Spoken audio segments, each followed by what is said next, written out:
You know, I'm fascinated every time I see the history of movie making, or also getting that montage, which is incredible, because it's really a record of people using technology, or directors using technology to share their visions with the rest of us. And it's all about, as Nigel said, about storytelling. So I thought I would tell you a story that may shed some light on why I'm so excited about Cinema 2.0 and why I think it's going to be so relevant to the level of directors that I work with. It's a true story, behind the scenes, actually, a story of a famous director shooting film in your lovely state here, using technology to realize that vision. Let me describe the scene to you. It's November of 2004. We're in Athens, New York. It's raining and cold. It's midnight, and there are 3,000 people lining Main Street. The movie is, you probably guessed it, War of the Worlds. It's being shot by Steven Spielberg. He's getting ready to shoot the famous burning train sequence right downtown Athens at the railroad crossing. The camera dolly tracks have all been laid. The lighting crew is standing by. It's, again, midnight, rain coming down. I've been invited to the set to assist Daniel Gregoire, who is Steven's on-set technology advisor, to help Steven pre-visualize certain shots that he's going to be making that night. So everybody's standing in that terrible weather. We're inside this director's headquarters in a storefront in Athens, and we're waiting to show Steven what the shot is going to look like on these A&D computers. And so in comes Steven Spielberg, along with his director of photography. And everybody's standing by. Steven says, I want one final look at what this is going to look like. So we roll the scene on the A&D computers, and there's this moment of silence for about 30 seconds. And I'll never forget it. You know, Steven is, saying a word, moving, breathing. He goes, that's really not what I want. I want to show I want to pan to the train, and I want to show the horror on the faces of these people to realize my vision. So Dan and I quickly scurry. We make the change in the A&D computers to show Steven what that new angle was going to look like. He then says, that's what I want. But then his director of photography speaks up and says, Steven, we've already laid the tracks. It's midnight. If that's what you want, it's going to take 3 hours. And so Steven says, do it. I'm going to sleep. And so at 3 in the morning, Steve walks out on Main Street, all the people still there, sits in the director's chair. Tom Cruise, who's been waiting in his trailer patiently, comes out of the trailer. Action is called. We get the shot. He, in a very soft voice, he says, have Tom give me one more. He gets another shot, and he's done. And he later tells us, you just saved me $1 million in post-production. But more importantly, I got the shot, the vision in my mind that I wanted to communicate. And ladies and gentlemen, that's why I'm so excited about Cinema 2.0, because Steven could have made those changes with Cinema 2.0 while he was still in the Hamptons without going to all that trouble. It's an amazing technology.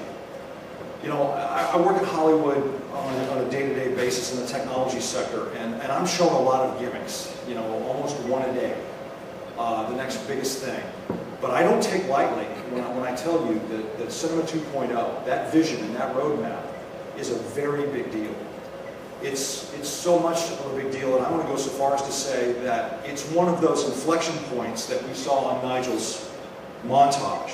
It's a historical moment.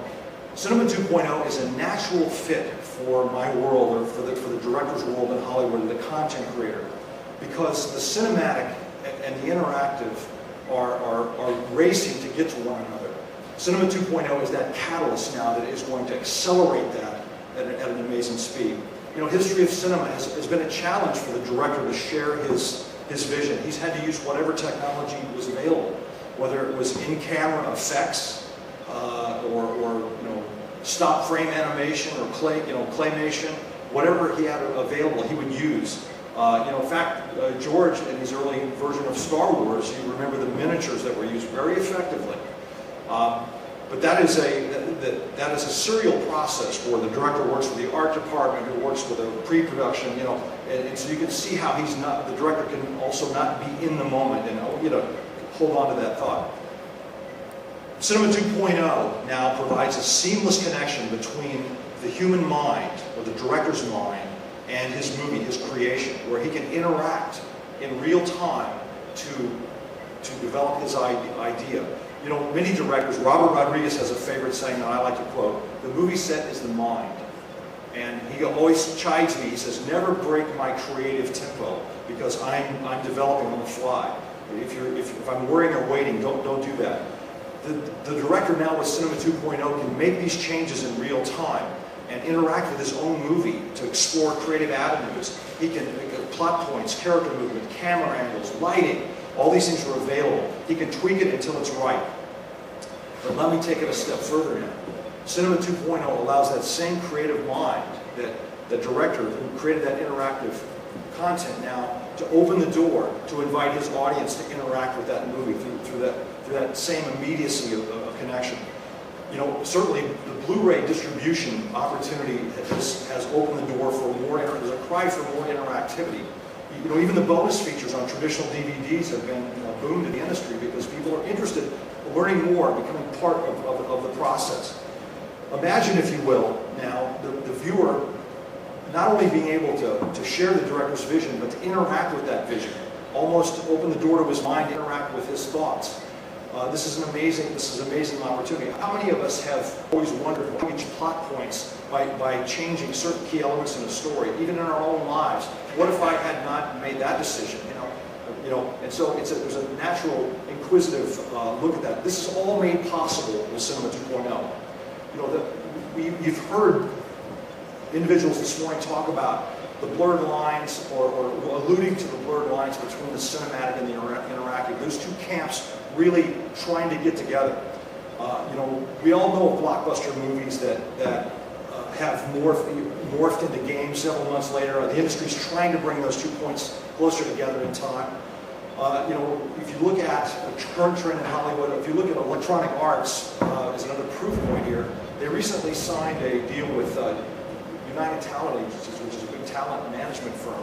Just another proof point of Hollywood looking at the gaming industry with lustful eyes, trying to add the next level of interaction for that user experience.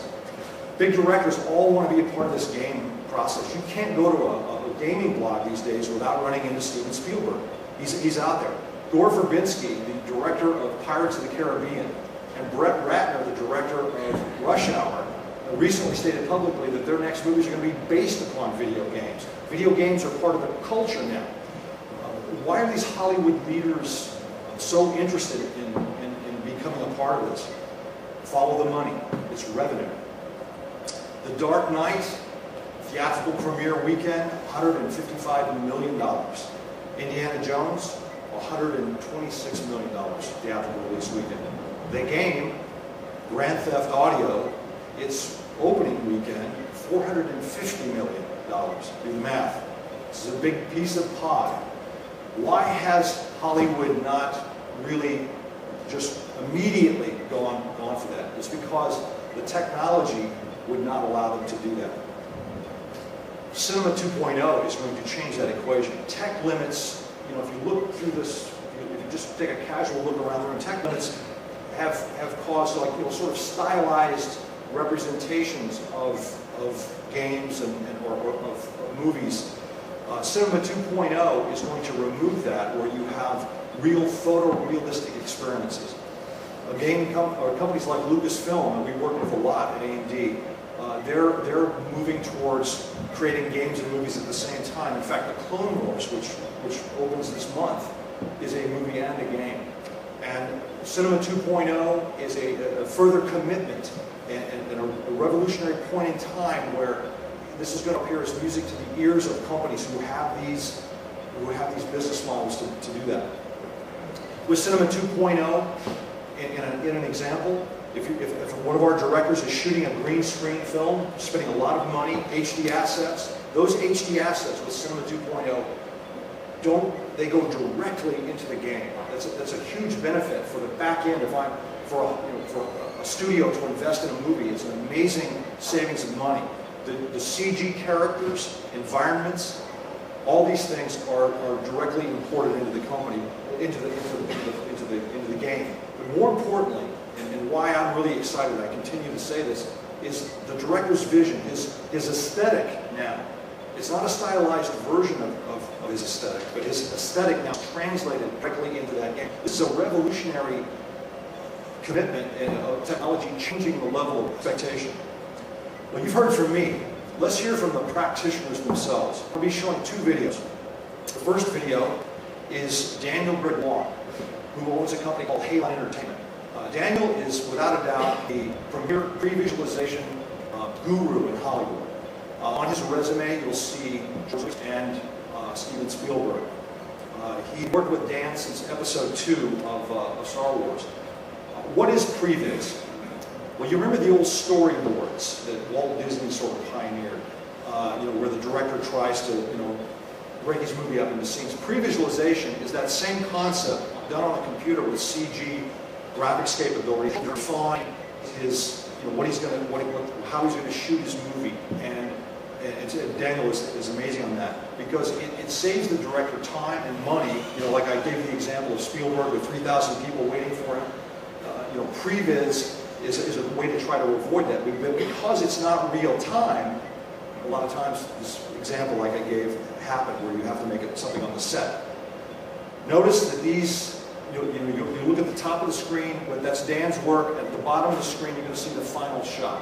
Let's roll that clip.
So the cinematic and the interactive aspects of Cinema 2.0 and what this vision really is going to mean to us and to my company Halon and to me as a previous supervisor for top directors and also for direction moving forward on set, in games, and bringing all these movies together. I think is really that the technology is really now what's going to work, and that's one thing that's been a misnomer in the industry in general, is that it's all this new technology that's allowing people to do things, or it's more specifically what is actually doing the thing. And that's actually completely untrue. We, just as anyone else in the film industry, coming to the table with these high sets of technology, we're using them. But it's not the technology that's doing the work. It's actually an art and a craft to do these things. And when we have to wait for the technology to get out of the way in order to ultimately see what it is that we're trying to get for a customer, a director, or a producer, or whoever it is that we're actually working for, we're actually losing time. We're losing interest, and we're causing a disconnect. What's wide in a person's mind what they want to ultimately see, and when they spend a lot of time explaining it to you, they want to see that output as fast as possible so that they understand you know what they're talking about, and so that they can communicate that more fully and very visually to everybody else in the production. And so when we can marry all these different technologies, from pulling data off of cameras to the video game technology which speeds up the drawing process and adds interactivity and artificial intelligence and all the great things that are out there in these different industries, we put them together in one solid ball and then allow those technologies to inform our artists, we can actually deliver a much more seamless process in a shorter period of time with a better result, with many more iterative possibilities that a lot of people just play and play and play and play until they really fit what's in their head. And that allows them to stay in the moment, discover their creativity, find mistakes that turn into great ideas. You know, it's that flexibility in the creative process that it can all be put together. It's the idea behind Cinema 2.0. And with Halon and AMD and HI working together, we're really hoping to push this effort forward and bring all these things together and then unleash them onto the industry in a way that brings technology into the film community and the gaming community. That's some amazing work by Daniel Gregoire. You'll notice what he said about immediacy. Cinema 2.0 allows that to happen. Now let's listen to the director's point of view. Robert Rodriguez. Robert is undoubtedly the most well-known guerrilla filmmaker at a highly technical level. He was one of the first directors to abandon film for the full digital process. You'll recall his Sin City has gone on now to inspire movie 300. Just an amazing, amazing director. Let's hear from Robert. Roll the clip.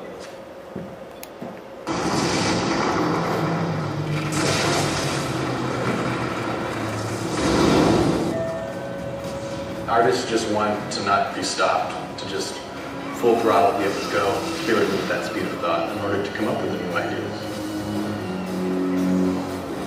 When you know how to use the technology, it becomes invisible.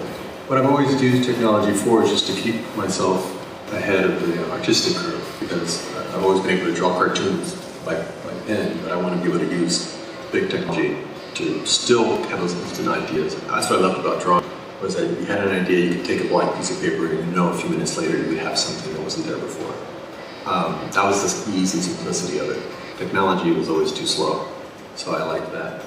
But now technology's caught up, and it's like drawing with a pen and paper, only we're using computers and cameras and digital effects to realize that spur of the moment creative impulse that you have that you get to show to an audience and to yourself, because it's so subconscious. I don't even know what I'm doing half the time, because it comes out and you realize it as it hits. Oh, that's what I was trying to do. You know, like a musician playing his notes on a live stage. He didn't pre-think those notes. They came out in a fluid state, and to his liking, to the audience's liking.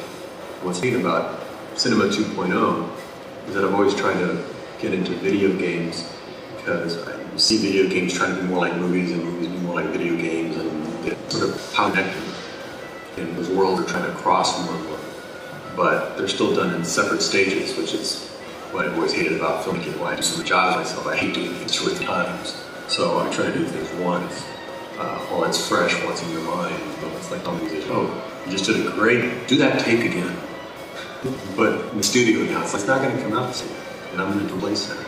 You know, I'm excited about it then, at that moment. Let's do it now. Let's do both of them at the same time. Cinema 2.0 helps you realize a vision for the film and the video game at the same time to make it almost the same experience, except where it's so subjective. You're getting my point of view of the movie. The audience can take the game, make it their point of view. They can manipulate my ideas and use them any way they want. Because a lot of the times they love the characters that come from movies that I make, but I have to see, or Planet Terror, or Grindhouse, Desperado. But they may have their own ideas of what they can do with those characters in those worlds, and wish they could have been on the set, changing it around. And that's what Cinema 2.0 allows, is that, you know, that enjoyment of opening up the experience to people. Here's my vision, my ideas. If you like them, go and run with them. That's what I loved about George Lucas, is that he let young filmmakers use the characters, use the music for they're going to make their own movies. He didn't go after them and sue them. He said, I want you guys to go create that stuff. So that's what the great and cool ideas of it is that part of the gift that you get back from the audience supporting your vision is that they get to manipulate that vision through the use of Cinema 2.0. So that's what I like about AMD thinking further, and myself with them going trying to do the next big thing.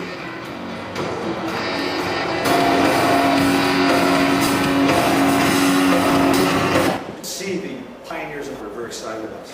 It's going to open some amazing opportunities for these folks. Cinema 2.0 is more than just AMD. It's more than effects companies, and it's more than game companies. I want to introduce you now to another pioneer.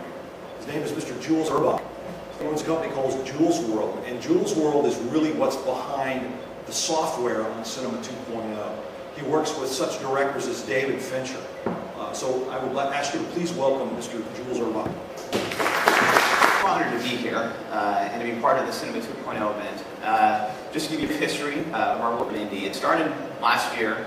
We were working on Transformers the movie, and we even did tests with Sony Image Works Spider-Man 3, taking those movie assets that take 40 hours to render and rendering them nearly identically in real time. And AMD, of course, was really interested in that work, and they sort of took us under their wing and helped us push this even further. So Cinema 2.0 really is, in a lot of ways, the end result of that going into 2008. And the first fruits of that labor really were the Ruby commercial, which we'll play for you again, so you can see some of the very first tentative steps we made in the Cinema 2.0 world. Let's play that clip.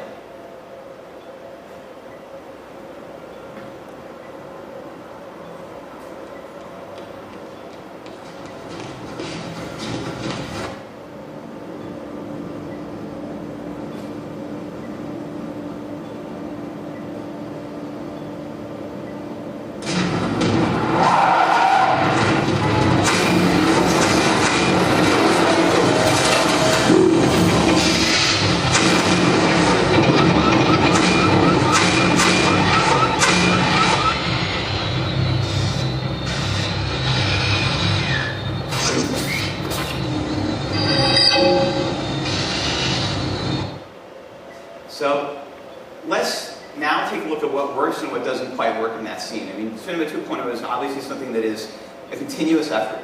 If you take out the robot and the character and you just play back that city scene, when we first showed this to people as our creating a Cinema 2.0 environment, a lot of people thought we went out and actually filmed this. And of course, as you've seen, it's CG. We can render this in real time. And I think that at this point, we can say, okay, we have environments that look real. We have sets that look just like a New York City street. We've gone that far, but what about the characters?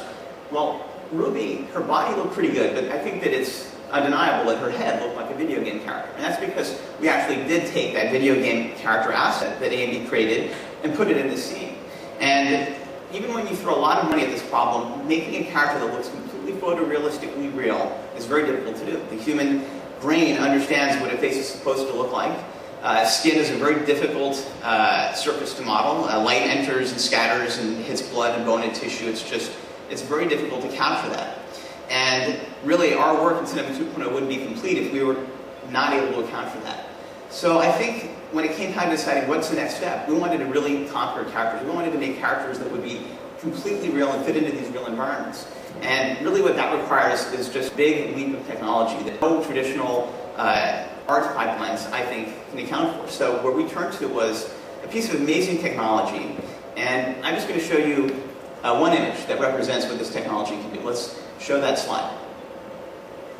So I don't know if you can tell the difference between a photograph of Thomas Hayden Church and a CG Thomas Hayden Church that's been scanned in and rendered as a CG model using the light stage. The light stage is a piece of scanning technology that was created by Paul Debovic and Tim Hopkins at USC at their graphics lab. Paul is very well known for creating the paper that actually led to bullets on the Matrix movies. And this is this is an amazing piece of technology. I mean, I can't tell the differences. This is in a coffee table book, The Art of Spider-Man 3. Some used it for a few shots because really it's an experimental technology that's, up until this point, has been in the laboratory. And we're very pleased to announce today that we're forming a company called Lightstage that will take this technology and the team that built it and bring this into the practical world of films and video games. So let's take a look a little bit at how Lightstage works and how we get to this amazing result. Let's show the next clip and pause at the very beginning of it. So we just explain a little bit of how we get to these very photorealistic results.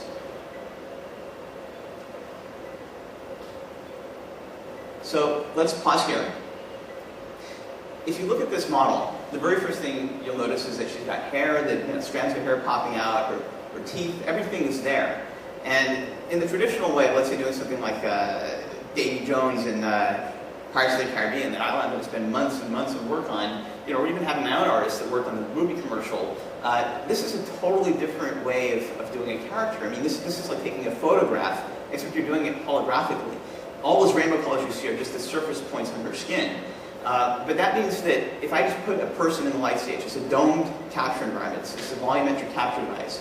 Anything that goes in there, whether it's a plant or a person, just gets scanned in like that, like taking a Polaroid snapshot of something and having that asset instantly.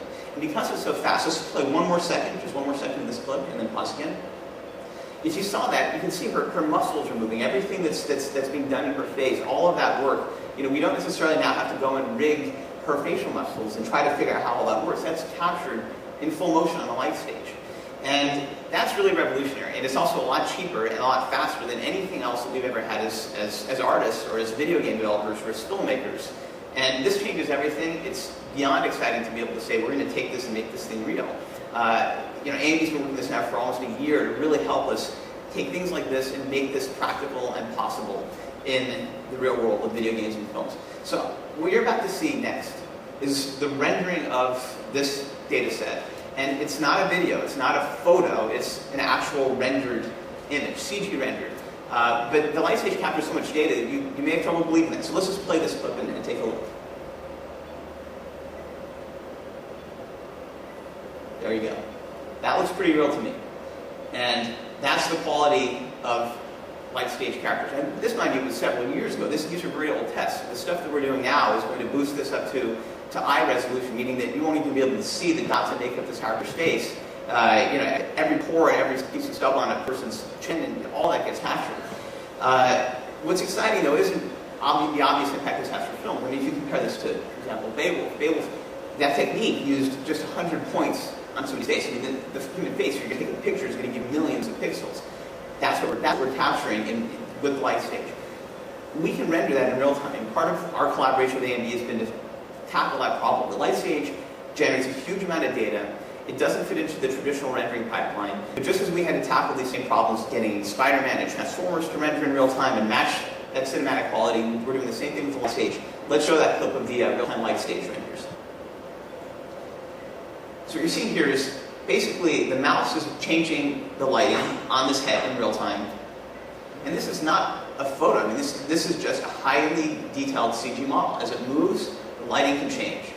And when you think about a filmmaker who doesn't have to worry about the lighting on this set anymore, they can just stand in a character on light stage and then just do all the lighting afterwards. Even the camera work can be done afterwards. That's remarkable. That's remarkable from the perspective of linear content, and it's remarkable also for video games. Clearly, there's no reason, given that we have this technology now, that every single video game character can't look as good as this. This can be rendered on 4,800 cards that are in these machines. You can move the camera around. The lighting still looks perfect. It's really, frankly, it's amazing, and that's one of the reasons why I leapt into this, into this technology, and it's worthy of its own company, and it's just exciting to flesh out that pipeline and make this thing really work. So let's take a look at the and sort of the next step for light stage. So you've been seeing these heads that look really great. We do a full body. The answer is yes.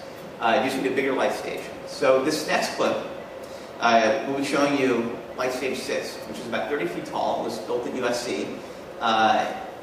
And on that stage, let's roll that clip, and let's pause it at the beginning, as soon as we show the two characters. This particular light stage, let's pause it here. If you can see the character on the left, that's the real person on the light stage. The version on the right is his CG counterpart. And what's interesting is that you're not just getting the body movement or the facial expressions, you're getting everything that's in the light stage. In other words, his clothes, the folds in his jeans, all of that gets captured. There's absolutely no difference between the real version and the CG version. And all those kids that were 5 videos back asking for characters that looked real and things that looked real, well, this is it. It's here today. It's been here for a while. It's just been in the lab, and now it's going to be in your games. It's going to be in your films.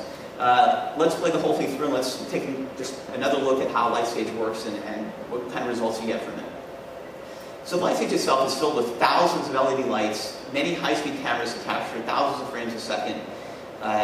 It doesn't quite do it justice to watch the light stage in action. These lights are all blinking on and off so quickly, the human eye can't really see. It just looks like they're all on.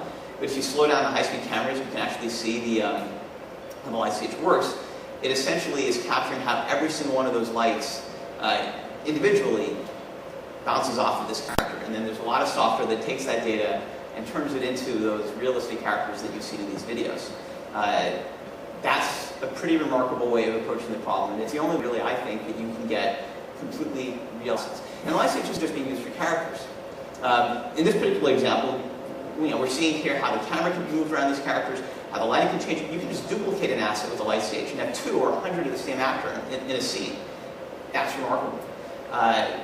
One of the things that we're pushing forward by the end of the year is to have a light stage that's capable of scanning in static objects at such high details that if we were ever to create a device that was tactical, we're going to scan it at a higher resolution and have the bumps on that surface at such high detail at 32,000 points per inch that really, if you ever turn that into a 3D physical model, the human finger can only feel 25,000 points per inch. We're going to be able to really capture tactically and visually anything that we want and have that data set ready. So, you know, if one day they ever build a holodeck, well, this data could drive that, and that's very, very, very exciting.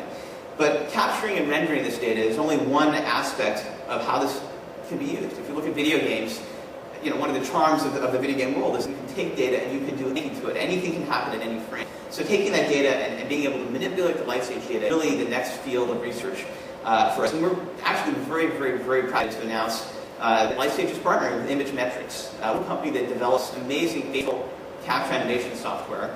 In fact, Nick Parrott from ImageMetrics is here to answer your questions afterwards if you want to ask him about some of the work we're about to show. So ImageMetrics combined with Lightstage gives us a pretty remarkable result, which we'll show you. Let's just play that video and look at Emily.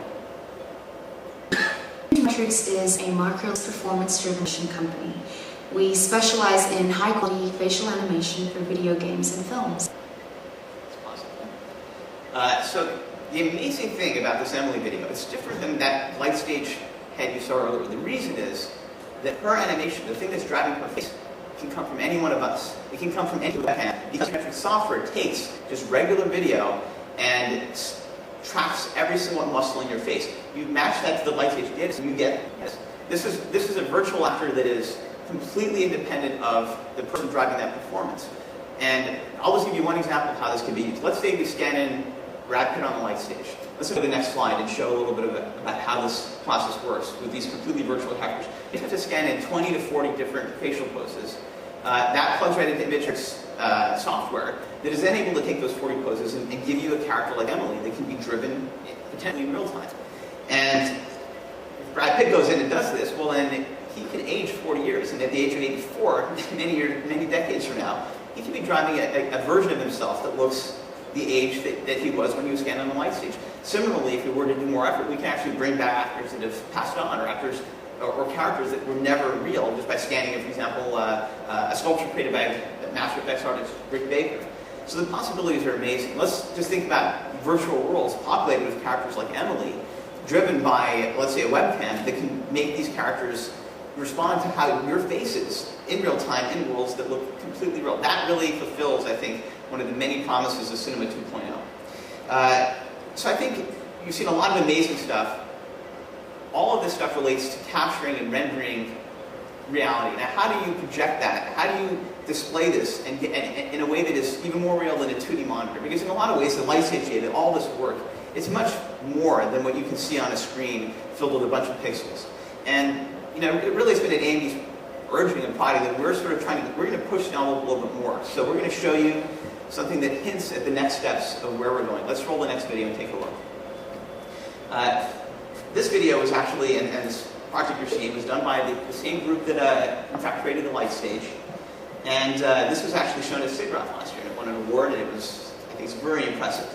So you're going to see this as it's, you know, the various stages of this development. But as you can see here, this device projects any 3D object as a floating freeform hologram in the air. You don't need glasses to look at it. It just exists. There it is. You know, where this is going is very interesting. I mean, this is just a black and white version. Also the speed at which is rendered and driven is something that can actually be tied to a real-time system. So you can see here that he's driving that head in real time. The lag is about equivalent to what you see on a monitor. For getting color, essentially you just need more power. You just need to scale the system up and render more per second. These are the first tests in color. Of course, what's interesting is, can you render a real object, like this one, for example?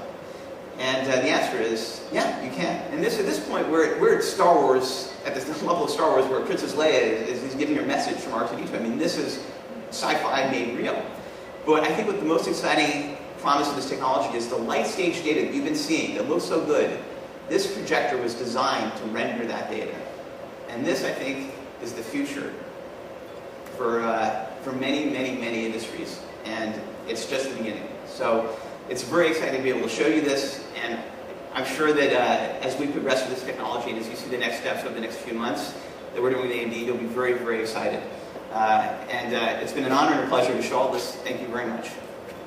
Thank you, Jules.